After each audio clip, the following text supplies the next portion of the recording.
Harian Fajar gelar syukuran untuk memperingati HUT yang ke-42 tahun pada Senin, 2 Oktober 2023. Para kolega datang turut memberikan selamat kepada Harian Fajar di usianya yang telah menginjak 4 dekade lebih. Salah satu yang hadir adalah mantan wali kota Makassar 2 periode, Ilham Arif Sirajuddin. Bagi Harian Fajar, kandidat bakal calon gubernur Sulsel 2024 itu adalah kolega lama yang senantiasa mendapat tempat istimewa hingga saat ini.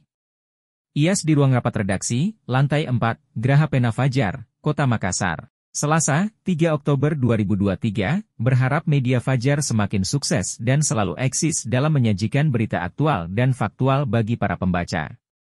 IAS juga membandingkan sajian berita 15 tahun lalu dan hari ini yang jauh berbeda. Saat ini tantangannya semakin berat, begitupun sumber berita juga sudah berbeda suasananya. Saat menjabat wali kota Makassar periode 2004 sampai 2014, masih lekat di ingatannya di mana Fajar konsisten mengontrol kebijakannya, melayangkan kritik, serta menjadi pilar pembangunan kota Makassar. Namun bagi IAS, kritik dan kontrol media menjadi energi untuk melakukan perbaikan yang lebih baik lagi. Berbanding terbalik dengan yang terjadi saat ini, banyak pihak yang justru menganggap media sebagai sarana pencitraan dirinya. Terakhir, dari lubuk hatinya yang terdalam, IAS menyimpan harapan dan doa agar Harian Fajar ke depan semakin sukses lagi.